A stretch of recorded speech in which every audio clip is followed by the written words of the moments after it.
a todos y a todas.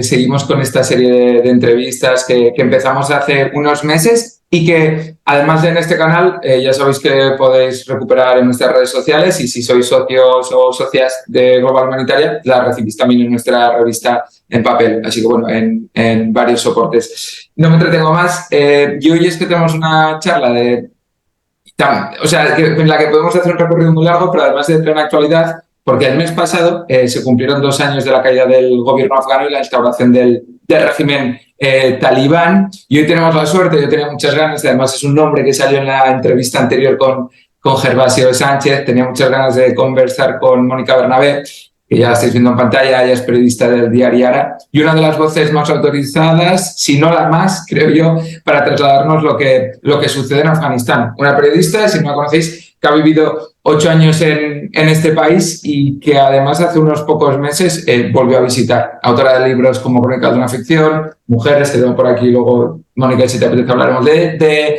él, y que en breves sacará su próxima obra, se publica, si no me equivoco, ahora me corregiré, si no, el 28 de septiembre, Crónica de un fracaso, Afganistán, la retirada. Mónica, muchas gracias y bienvenida. Muchas gracias a vosotros por invitarme y contar conmigo. ¿Cómo estás? Decía que 2 años, en cuanto a este tema, 2 años de gobierno talibán se cumplieron en agosto, todos vimos las imágenes de las evacuaciones, con atentado de por medio en el aeropuerto. ¿Cómo viviste esa situación? Luego iremos a tu último viaje, pero ¿cómo has vivido todos estos 2 años así más convulsos en el país?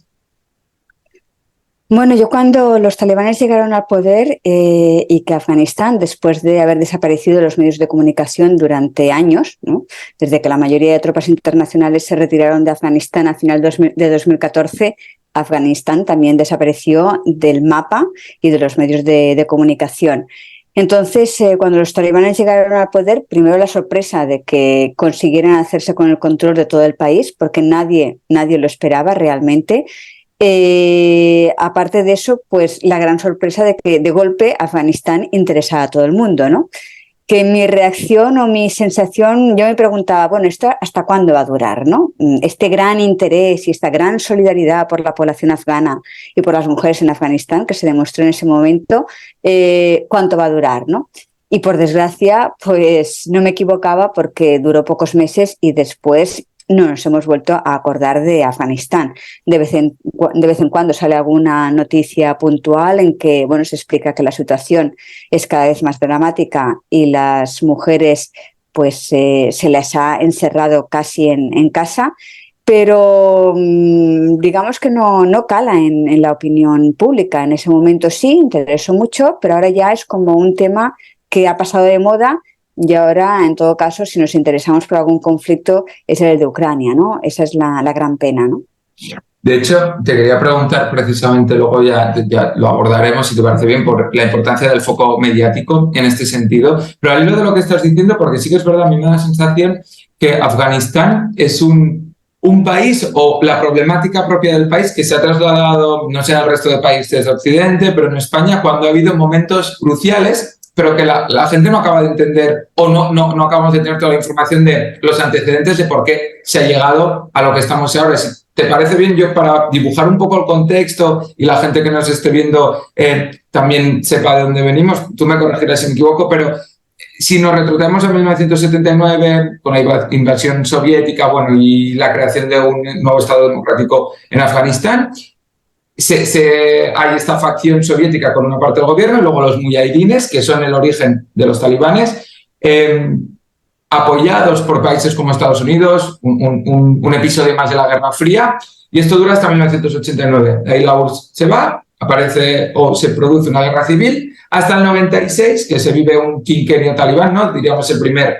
Bueno, yo la guerra civil no la pasaría tan por encima, porque a mí no me gusta calificar la guerra civil, porque fue en realidad guerra entre facciones yihadistas que habían sido armadas básicamente, como bien has dicho, por Estados Unidos, y que tenían un arsenal increíble, ¿no? Que eso a mí en cierta manera me hace pensar ahora en Ucrania, ¿no? Que ahora todos hablamos alegremente armar a Ucrania, los ucranianos que consideramos que son los buenos, pues resulta que en los años 80, ante la invasión soviética de Afganistán, los mujahidines eran los buenos, lo que nos parecían los buenos. Y entonces Estados Unidos y Occidente avaló el envío de armas y la financiación de todas estas facciones.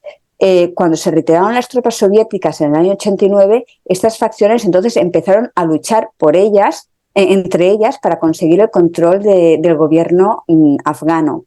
Las armas, en principio, las envías con un objetivo, pero eso no significa que después esas armas, cuando acabe una guerra, se guardan en un cajón y ya está. Después esas armas quedan totalmente descontroladas, que es lo que ocurrió en Afganistán. A principios de los años 90 hubo una guerra cruel entre facciones que intentaban conseguir el control del gobierno, en la que se arrasó buena parte de Afganistán y en la que se masacró a miles y miles de personas, ¿no? De hecho, si tú preguntas a la población afgana de los diferentes periodos de guerra que han vivido, te dicen que quizás el periodo mujahidín, que es como se llama, porque eran facciones mujahidines, ese era el nombre que tenían, fue el más cruel, ¿no? Y a raíz de esa violencia y esa brutalidad surgió el movimiento talibán. El movimiento talibán también es un movimiento islámico radical, de la misma manera que los mujahidines, no hay ninguna diferencia en ese sentido, pero los talibanes consideraban que se estaban cometiendo tantas atrocidades, tanta masacre, había tal caos en el país que había que intervenir para pacificarlo en cierta manera.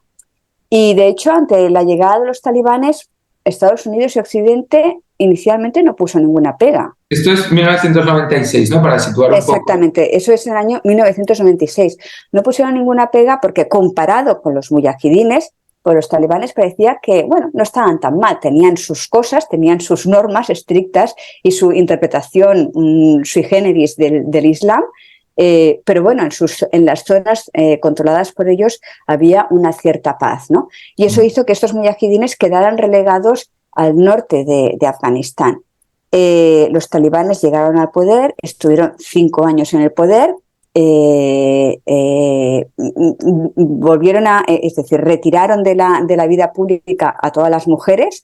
Eso parece que tampoco nos importó, estuvieron 5 años tranquilamente y a Occidente no le pareció mal, hasta que ocurrieron los atentados contra las Torres Gemelas en Nueva York en el año 2001. ¿Por qué nos interesó Afganistán en ese momento? Nos interesó Afganistán porque los talibanes daban asilo a un terrorista saudí que se llamaba Osama Bin Laden y que se consideraba que era el cerebro de esos atentados contra las Torres Gemelas. Por eso pusimos el foco en Afganistán y entonces decidimos que había que derrocar cuanto antes al régimen de los talibanes. ¿Y qué hizo Estados Unidos para derrocar el régimen de los talibanes? Que además fue en cuestión de semanas. Los atentados contra las Torres Gemelas fueron el 11 de septiembre del 2001 y a final de noviembre, mediados de noviembre, el régimen talibán ya había sido derrocado. Pues lo que hicieron Estados Unidos fue recurrir a esos mujahidines que estaban concentrados en el norte de Afganistán, que habían arrasado Afganistán y que habían cometido todo tipo de atrocidades. Los contactaron y dijeron, oye, que necesitamos vuestra ayuda para hacer caer el régimen talibán. Y quien hizo caer el régimen talibán fueron los mujahidines con el apoyo aéreo de Estados Unidos. Y cuando cayó el régimen talibán, pues los mujahidines dijeron, pues ahora queremos una recompensa, porque claro, no vamos a ayudaros a cambio de nada. Y esa recompensa supuso formar parte del nuevo gobierno afgano que se instauró a partir del año 2001, ¿no? Entonces, el supuesto Afganistán democrático, del que habla que se habla tanto ahora, de que ha supuesto que ha desaparecido el Afganistán democrático de las dos últimas décadas, es una panacea, no ha existido. Es decir, el gobierno siempre estuvo controlado por estos criminales de guerra que además fueron legitimados por Occidente, a pesar que eran criminales de guerra. Y eso era algo que la población afgana no acababa de entender. Decía, bueno, los extranjeros hablan de derechos humanos, dicen que vienen aquí a ayudarnos y salían con esta gentuza. Entonces se puede decir que el gobierno talibán, el gobierno apoyado por la comunidad internacional, ya nació hipotecado desde el inicio, ¿no? Claro, has dicho muchas cosas muy interesantes, has abierto varios melones. A mí me parecía fundamental, por eso te he comentado de trazar como una línea temporal, porque me da la sensación que aquí, eso es, empezamos a mirar todos Afganistán a partir del atentado a las Torres Gemelas, pero sin conocer los que no éramos o no somos especialistas en la materia, de dónde veníamos, el por qué, qué era Afganistán realmente y qué grupos étnicos y qué es un poco, para entender dónde estamos ahora, dónde está el país ahora, se tiene que entender esta previa. Tú, Mónica, viajaste, si no me equivoco, he leído en alguna entrevista, la primera vez que viajaste a Afganistán es en 2000, es decir, con el anterior gobierno talibán, y visitaste cárceles de mujeres. ¿Qué cambios, no sé si es como pasar muy por encima y no entrar en profundidad, pero cuáles son las diferencias más grandes que has visto entre aquel régimen talibán que visitaste la primera vez y el que has podido conocer ahora en el mes de marzo y abril cuando estuviste? El primer régimen talibán, en primer lugar, Afganistán estaba totalmente destruido como consecuencia de la guerra entre los mujahidines, con lo que eso supone para la población civil. Yo recuerdo que viajé por carretera a Kabul desde Pakistán, que son unos 150 kilómetros de distancia, si no recuerdo mal, y tardé 8 horas en llegar a Kabul. Te puedes imaginar las condiciones de la carretera. A mí una de las cosas que más me impactó cuando llegué a Kabul es que era una ciudad casi arrasada y que la gente vivía allí. Es decir, estas imágenes que tenemos más recientes de la guerra de Siria, por ejemplo, ¿no? De barrios totalmente arrasados, eso yo lo vi en Kabul en el año 2000, ¿no? Por tanto, era un país totalmente, pues eso, destruido, ¿no? Los talibanes pues establecieron pues unas normas totalmente estrictas, desde prohibir todos los medios de comunicación. Solo existía una emisora de radio, que era la radio Sharia que controlaban ellos. Estaba prohibida la música, estaba prohibida la televisión. Las mujeres cuando salían a la calle tenían que llevar obligatoriamente el burka. También se prohibió completamente la educación para las mujeres, e incluso también tenían dificultades para tener acceso a la sanidad, porque solamente podían ser atendidas por otras mujeres, y una de las cosas que también hicieron los talibanes en su primer régimen es prohibir a todas las mujeres trabajar, ¿no? Por tanto, era una situación realmente dantesca, realmente dantesca. En este nuevo régimen talibán, claro, los talibanes han aprendido de su primer régimen y han dicho, bueno, a ver, no nos podemos mostrar tan radicales, ¿no? Que tenemos que dar una imagen de una cierta moderación para así ser reconocidos como el régimen, como el gobierno legítimo de Afganistán, que eso es lo que quieren y lo que llevan reivindicando desde que llegaron al poder en agosto del 2021. ¿Cuál ha sido su estrategia? No son tontos y han aprendido que los medios de comunicación y la imagen que se da es fundamental.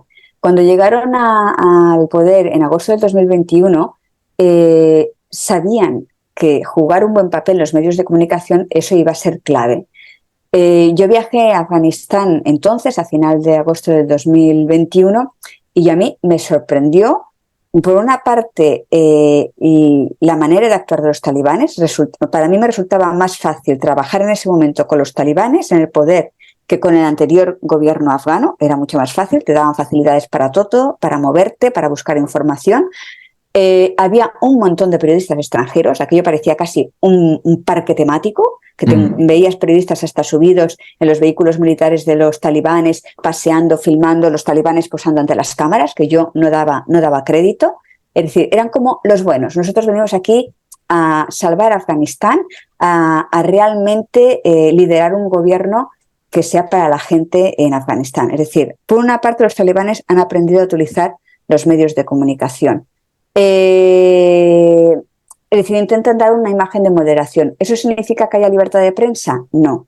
Ahora que he vuelto de nuevo a Afganistán el pasado mes de abril, en primer lugar la prensa local está toda controlada, y ahora resulta que los periodistas extranjeros no somos bienvenidos, porque al ver que cuando nos dieron carta blanca en el 2021 no han conseguido ser el gobierno legítimo de Afganistán, ser reconocidos como gobierno legítimo, ahora ponen muchas trabas a los periodistas extranjeros para trabajar. Por tanto, hay un bloqueo informativo, es decir, no se sabe exactamente qué está pasando en Afganistán, es muy difícil saberlo. Eso por una parte. En cuanto a las mujeres, las han retirado sobre todo de todos los empleos calificados, las mujeres han sido apartadas totalmente, ¿no? Es decir, no ha sido una prohibición generalizada, que eso podría generar una reacción de Occidente, sino que las han apartado de los empleos más calificados.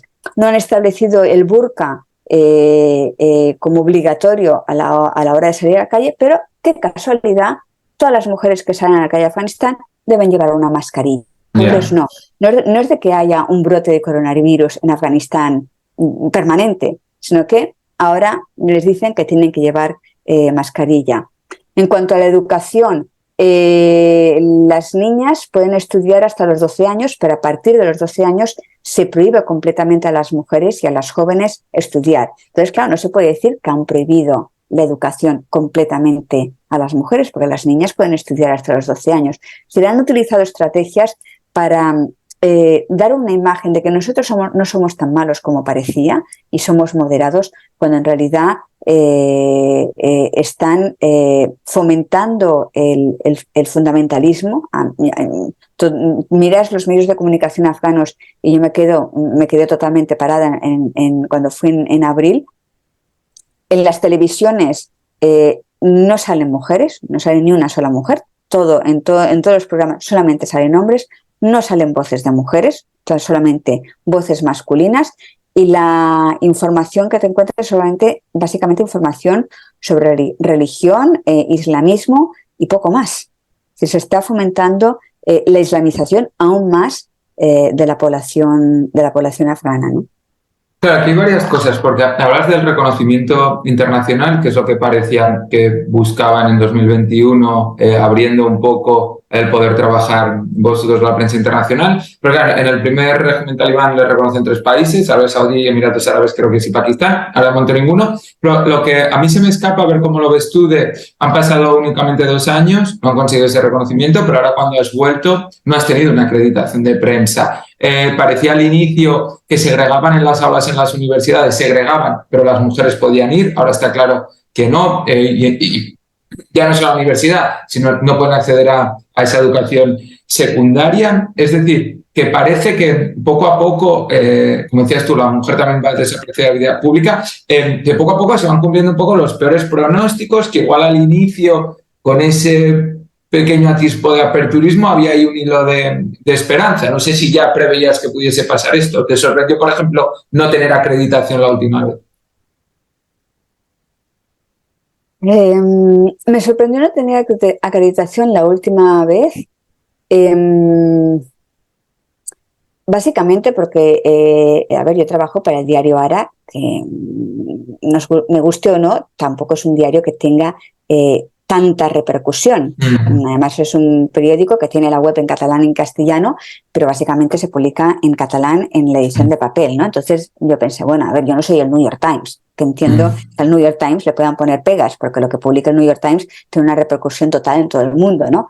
Entonces, que el hecho que a mí como periodista de un medio menor incluso también me denieguen la acreditación de prensa es muy significativo, que no les interesa que ningún periodista extranjero esté en el país. Los pocos periodistas extranjeros que quedaban cuando yo fui en abril en Afganistán, me explicaban que cuando querían salir de Kabul para ir a otra ciudad a informar, tenían que pedir permiso a los talibanes y explicarles de qué iban a informar concretamente.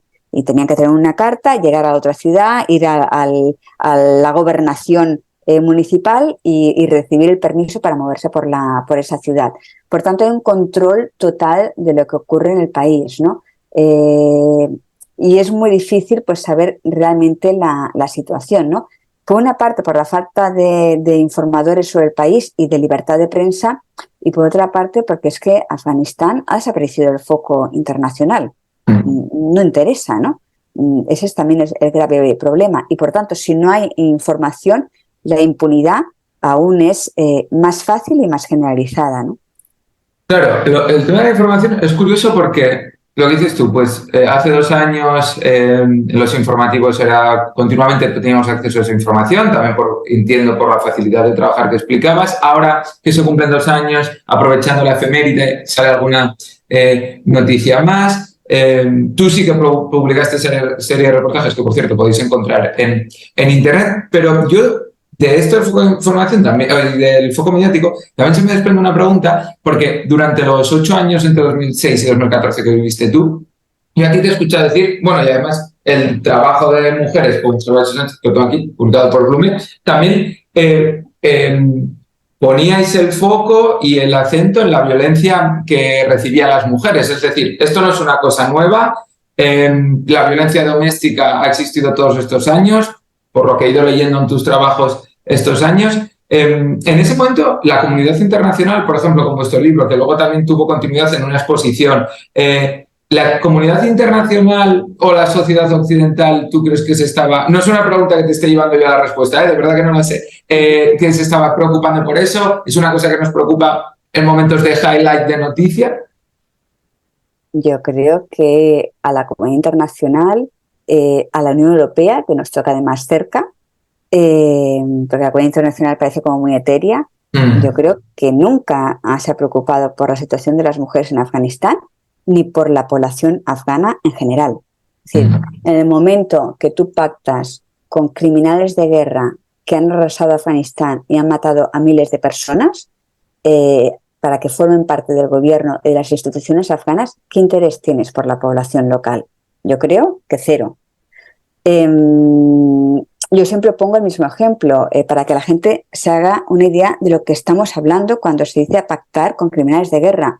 Es decir, Occidente pactó como si hubiera ido a Alemania, hubiera pactado con Hitler después de la Segunda Guerra Mundial, tal cual. Es decir, los personajes que han estado en el poder eran personajes temidos y odiados por la población afgana.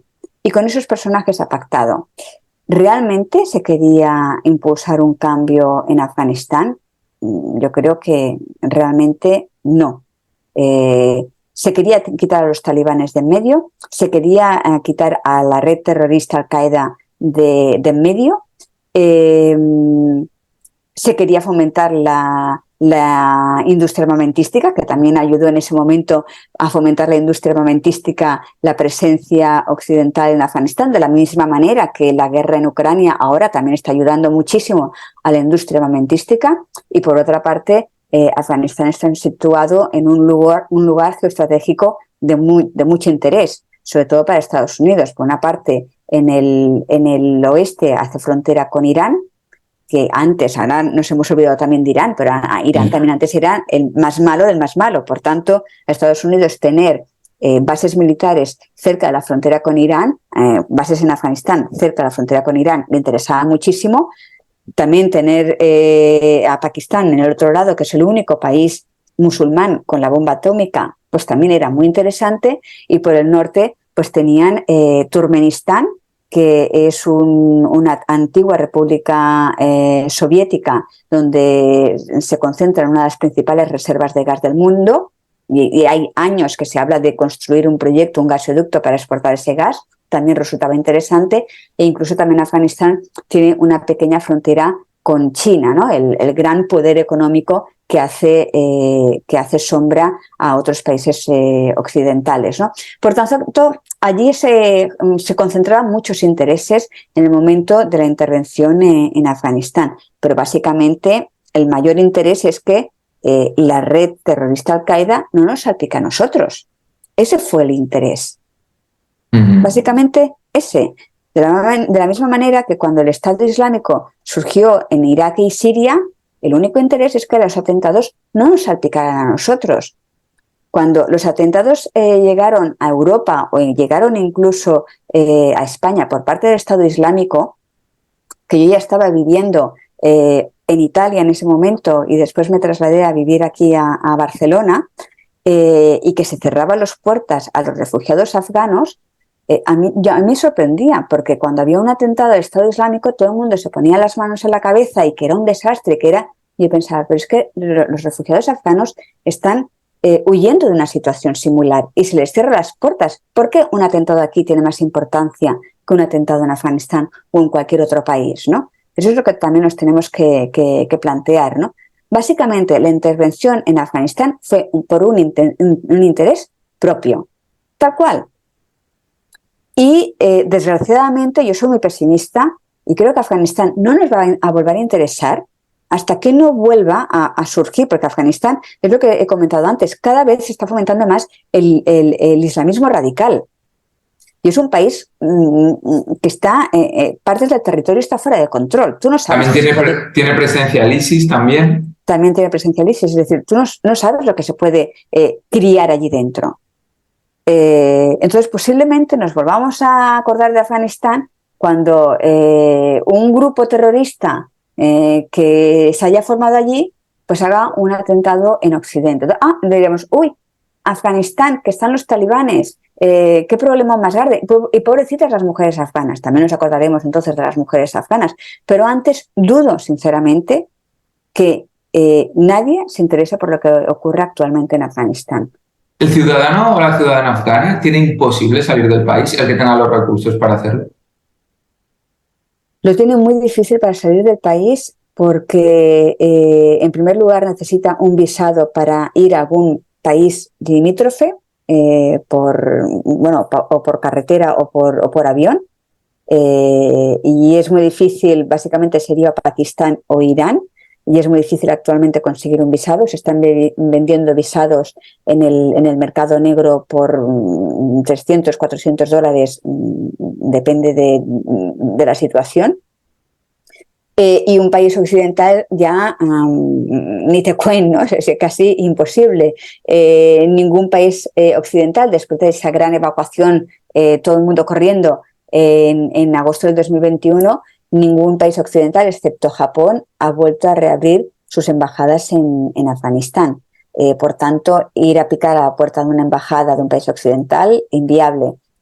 Sí puedes enviar emails que no te van a contestar, puedes llamar, no te van a contestar. Por tanto, es muy difícil, ¿no? Y si dices, bueno, pues que se vayan a Pakistán o Irán. A Pakistán e Irán son dos países donde los afganos tradicionalmente han sido tratados como la purria de la sociedad, ¿no? Lo peor de lo peor, ¿no? En Pakistán incluso prohibían a los jóvenes afganos poder ir a los centros educativos, ¿no? Por tanto, tampoco no es una solución intentar llegar a Pakistán o a Irán, ¿no? Claro, porque sí que hubo un éxodo masivo a Pakistán, no sé si se cuentan, bueno, entre los registrados en unos 3 millones de afganos en el país o unas cifras que bailan por ahí, claro, pero por lo que hablas ahora que también se desprende tu pesimismo, es que es un país abandonado a su suerte. Claro, y dentro de este contexto, las que peor lo tienen son las mujeres. Entonces, volviendo un poco a lo que hablábamos de esos años en los que tú estuviste, en el que igual cuando tú llegas a instalarte, han pasado 5 años de la intervención norteamericana, igual ya no hay tantas noticias del país en cuanto a este tipo de problemas, pero a mí, yo lo que me pregunto es, ¿el tema del machismo es un mal endémico del país? ¿Es con regímenes talibanes cuando se fomenta más? ¿O ya de por sí, de puertas adentro en el domicilio, esa violencia ya está enquistada ahí de alguna manera o ha estado enquistada durante las últimas décadas? La violencia y el machismo está instaurado en el país, pero es que son machistas no solamente los hombres, las mujeres también son machistas. Es decir, es toda la sociedad. Y esa violencia es una violencia endémica y estructural. Pero también hay que poner el contexto, ¿no? Yo no defiendo lógicamente esta situación. Al contrario, la denunciábamos, Gervasio Sánchez y yo la denunciábamos en el libro que publicamos, en la exposición, el libro que publicábamos en la editorial Blume. Hay que poner el contexto, ¿no? Afganistán está en guerra desde el año 1979, es decir, más de 40 años en guerra, con lo que eso supone para un país. Además ha estado controlado por regímenes radicales islámicos, pues también durante unos cuantos años, ¿no? Además la población es muy conservadora porque cuando no tienes ninguna esperanza, pues la gente se coge a Dios como última esperanza, ¿no? Es decir, es muy religiosa y conservadora. El hecho que el país esté en guerra Entonces, pues también supone que las tasas de analfabetismo son increíbles, muy poca formación, población muy fácil de manipular a través de la religión, un país que no se ha desarrollado económicamente y por tanto no ha podido haber tampoco una evolución ni social ni mental por parte de la población. Y eso también explica pues, que sea una sociedad tan sumamente conservadora y machista, ¿no? Y muchas veces es que está totalmente normalizado, ¿no? Es decir, tanto por hombres como por mujeres, ¿no?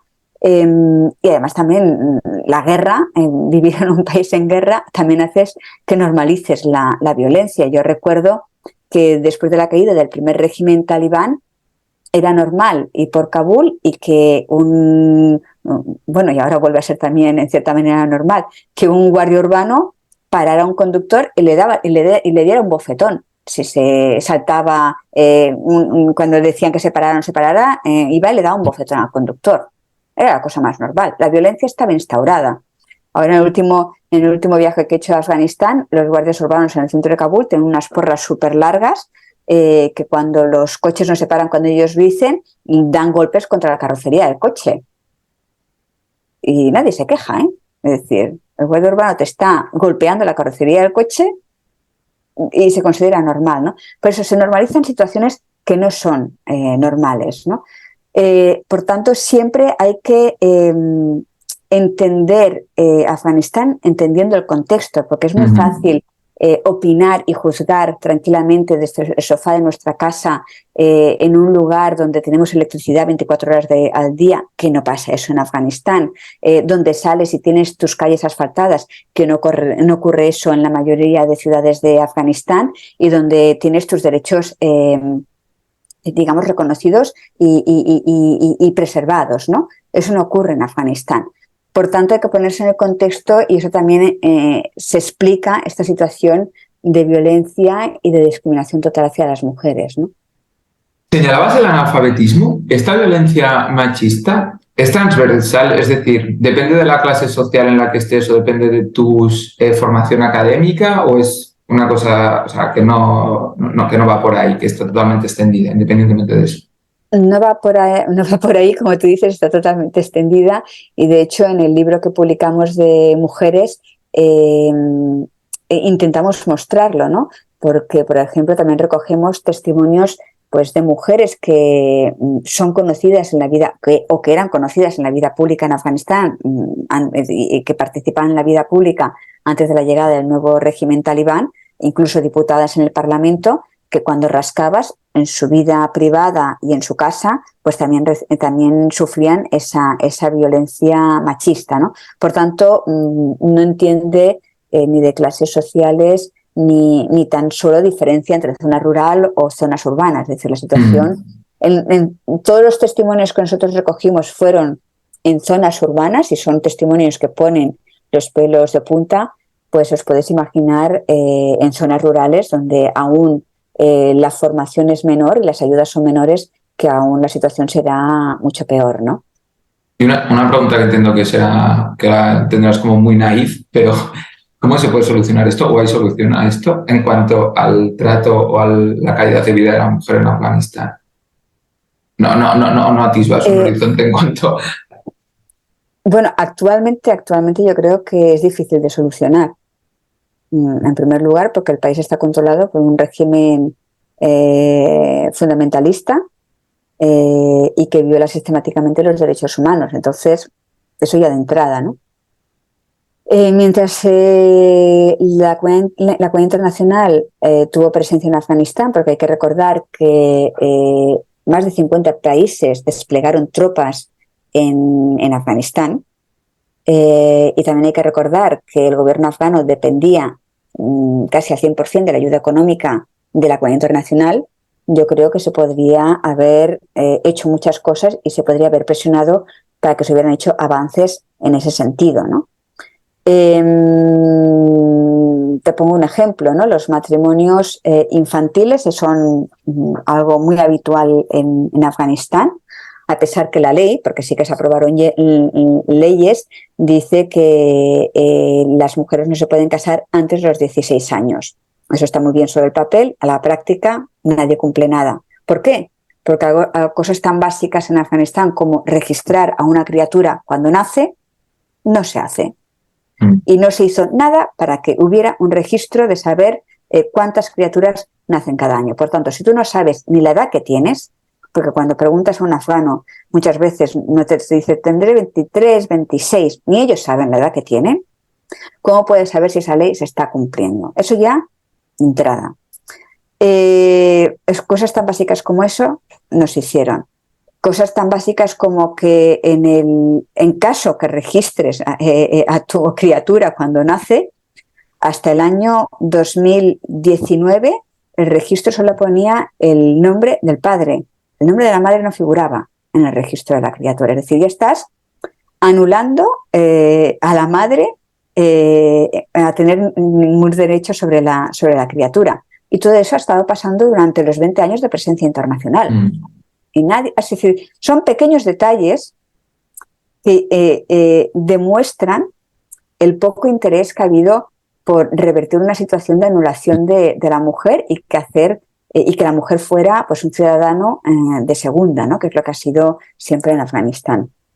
¿Y los hombres? Porque la mayoría de talibanes, si no corrígeme, hay varios grupos étnicos, son pastunes. Están los tayikos, que los tayikos son, en teoría, bueno, en teoría y sin teoría, contrarios a talibanes. ¿Los hombres tayikos sufren represalias actualmente en el país o no están directas, Sabina?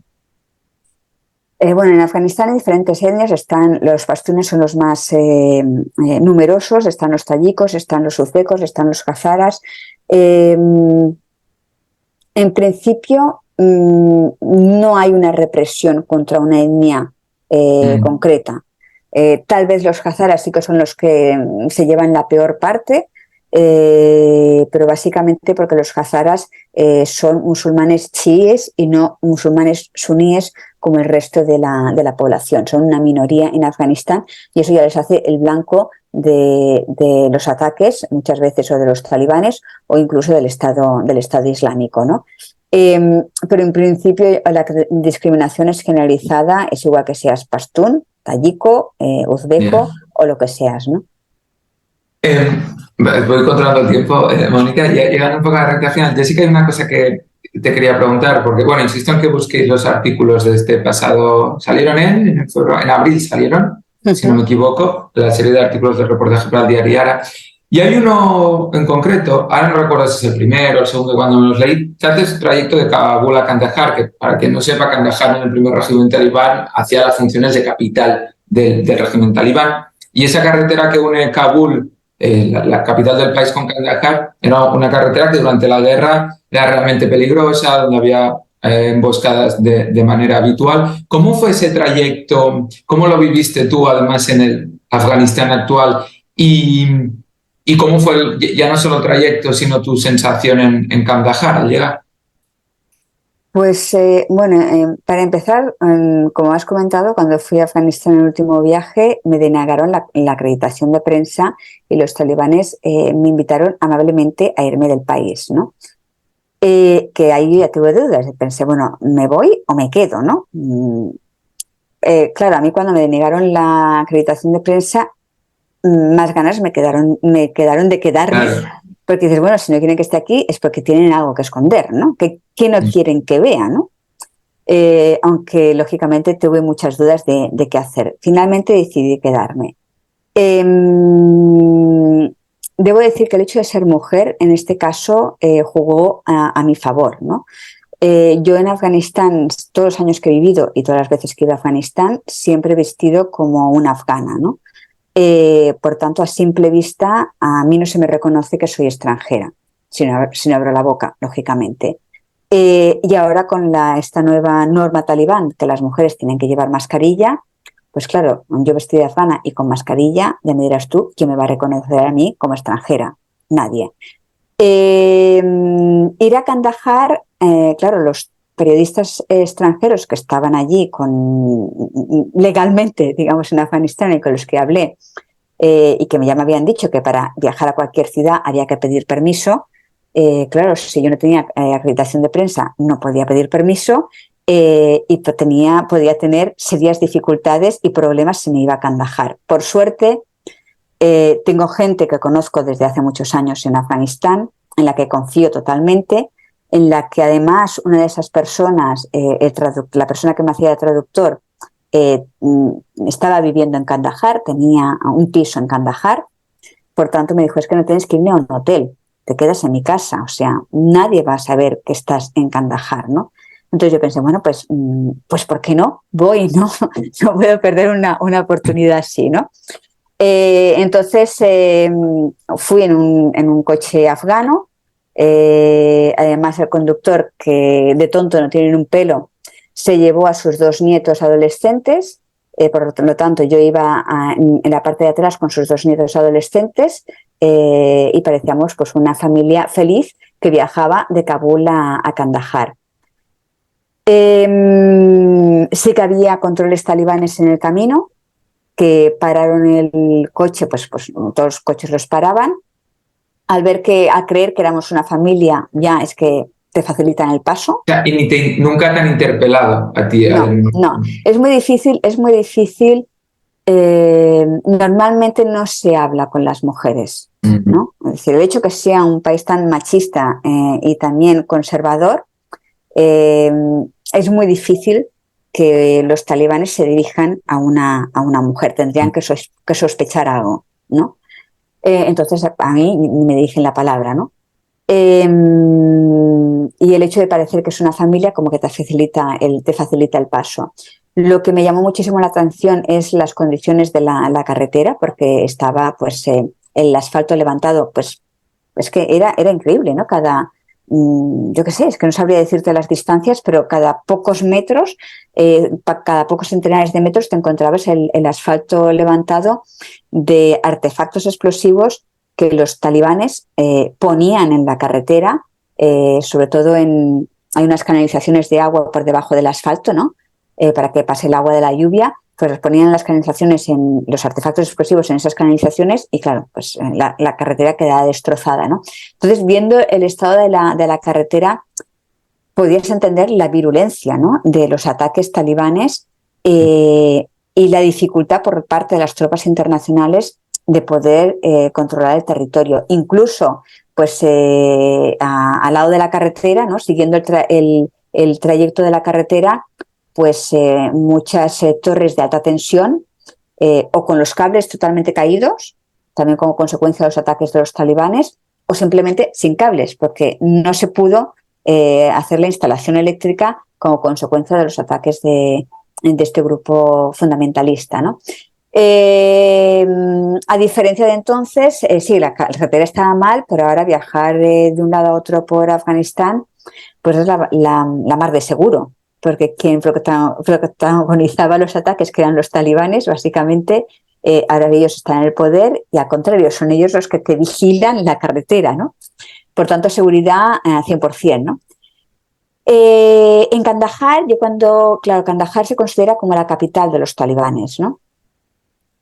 Yo esperaba llegar a Kandahar, encontrarme 10.000 banderas blancas, que son las banderas de los talibanes, y talibanes por todas partes. Me quedé de piedra porque había menos banderas que en Kabul. Yo pensé, vaya, esto es la capital de los talibanes. Pues no lo parece, ¿no? Y muy poca presencia talibán y muy discreta, ¿no? Lo que sí que me sorprendió de Kandahar es la gran dificultad para conseguir información. La gente no quería hablar, la gente tiene mucho miedo. Incluso había gente que me decía, ¿tienes permiso de prensa? Enséñamelo, si quieres que hable, ¿no? Entonces la gente realmente tiene mucho miedo. Incluso mi propio conductor, un pequeño detalle en el que yo no me había fijado, ¿no? En Kandahar la mayoría de coches no tienen matrícula porque son coches importados de forma ilegal desde Pakistán. Kandahar está muy cerca de la frontera con Pakistán y además los coches llevan el volante a la derecha, como en Pakistán, ¿no? Claro, nuestro coche venía desde Kabul, nosotros teníamos nuestra matrícula y el volante iba a la izquierda, ¿no? Entonces, yo inicialmente no me había fijado y cuando yo le pedía a ir a determinados sitios al conductor, él me decía, no, Mónica, fíjate que nuestro coche es muy fácil de identificar, porque llevamos el volante a la izquierda y tenemos matrícula, ¿no? Entonces, hay que irse también con mucho cuidado a dónde vamos, ¿no? Entonces, realmente era muy difícil conseguir información en Kandahar. Estoy mirando el tiempo y todas las preguntas que me surgen creo que tendremos que hacer, si a ti te apetece, otro día. No, pregúntame alguna cosa más, aún tengo unos minutillos. No, pero al hora de todo lo que estás explicando y la gente se puede imaginar, pues esas situaciones, bueno, no sé si tú las vives con tensión, pero bueno, para el que no esté acostumbrado a trabajar de ello, pues sí, realmente de tensión. Aquí hablando, como comentaba en la charla anterior con Gervasio, él explicaba que es importante que las guerras se sigan cubriendo por periodistas y que siempre haya, bueno, creo que mencionó algo, creo que usó el término testigos del horror o testimonios del horror, porque decía, si ya viendo periodistas suceden las cosas que suceden, ¿qué pasaría si no hubiese periodistas cubriéndolas? Decía al inicio que tú estuviste 8 años trabajando de corresponsal freelance en Afganistán y viviendo en Afganistán, ahora estos viajes de vuelta. Un poco el querer ir allí va por esto que comentaba Gervasio, o sea, es en este sentido de tu, no sé si es compromiso o una responsabilidad asumida o unas ganas de querer contar lo que está pasando allí, porque como en el caso de las mujeres que reflejáis en el libro anterior no quede en el olvido, va por ahí la cosa. Bueno, sí, hay una parte de compromiso, lógicamente, pero también hay, y yo creo que es fundamental, yo al menos no me creo muchas de las informaciones que llegan de Afganistán, si yo no voy lo compruebo por mí misma. Yo más de una vez me ha llegado, ¿has visto ese tuit de ese vídeo que están apaleando a una mujer los talibanes en Afganistán? Retuitéalo, me dicen, ¿no? Yo no retuiteo. Ese vídeo no sé ni de dónde viene, ni quién lo ha filmado, ni cuándo. Porque apedrear a mujeres en Afganistán también se apedreaba cuando había presencia internacional. No hace falta esperarse ahora cuando están los talibanes, ¿no? Y además la situación en Afganistán es muy cambiante. A mí también me sorprende mucho pues personas que han estado en Afganistán hace siglos y siguen hablando de Afganistán como si hubieran estado ayer, ¿no? Yo he estado en abril y ahora según qué cosas incluso me da, yo qué sé, reparo opinar o hablar porque es que han pasado unos meses, ¿no? Y la situación en Afganistán es muy cambiante, ¿no? Yo la información, me creo información pues de fuentes muy concretas y me gusta ir allí y comprobarlo con mis propios ojos, ¿no? ¿Qué está pasando realmente, no? Lo que está pasando también, o lo que ha pasado, lo recoges en tu último libro, que lo tengo que apuntar para no equivocarme, Crónica de un fracaso, Afganistán, la retirada, un poco es el siguiente a este. Es que me da pena porque si abro no se van a ver bien las fotos y los textos, pero bueno, es un libro que recomiendo muchísimo para entender la situación de las mujeres en Afganistán, con fotos además buenísimas, y de 2014, que ya hablaban Mónica Bernabé, Gervasio Sánchez, o ya difundían este tipo de realidad. Creo que lo podéis conseguir en la web de la editorial Blume. El que llega ahora, si no me equivoco, es con la editorial Debate. He estado viendo por ahí. Antes de hacer publicidad de mi nuevo libro, querría incidir en el libro de Blume, de mujeres, ¿no? Que publicamos en el año 2014 y puede haber gente que diga, esto ya está desfasado, ¿no? No, por desgracia no está desfasado y la situación seguro que ha ido a peor, ¿no? Y puedo dar un par de ejemplos. En el libro que publicamos con Gervasio Sánchez, que es un libro fotográfico, las fotografías lógicamente son de Gervasio, no son mías ni mucho menos, y son fotos muy impactantes, ¿no? Y que visibiliza claramente la violencia contra las mujeres en Afganistán. Violencia muchas veces incluso en el seno de su propia familia, ¿no? Y con la presencia internacional en el país y con dinero que llegaba y ayuda internacional que llegaba al país, ¿no? Si esta situación ya era así, entonces poderos imaginar cómo es la situación ahora, en la que ni llegan las ayudas, ni Afganistán está en el foco internacional, y las pocas estructura que se había establecido para ayudar a las mujeres ha sido totalmente liquidada por los talibanes. Las pocas casas de acogida que había en Afganistán han sido todas cerradas.